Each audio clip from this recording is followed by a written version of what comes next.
আজকে 1 ফেব্রুয়ারি আমরা যাচ্ছি সাইবনাতে। সাইবনাতে রয়েছে নন্দদুলালের মন্দির।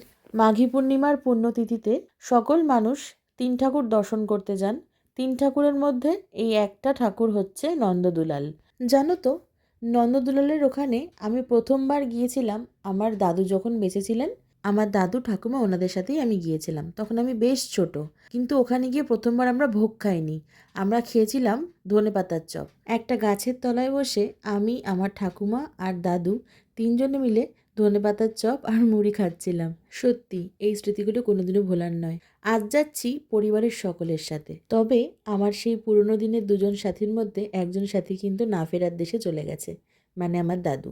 আমরা মোড়লপাড়া অটো স্ট্যান্ডে এসে দাঁড়িয়েছিলাম, ওখানে পিসির জন্য অপেক্ষা করছিলাম। পিসি আর বানা আসলো, তারপর একসাথে কিন্তু আমরা গিয়েছি। তো চলো পিসিরা আস্তে আস্তে একটু মিষ্টি মুখ করে নেওয়া যাক, আবার পরে একটা ব্লগে দেখা হচ্ছে।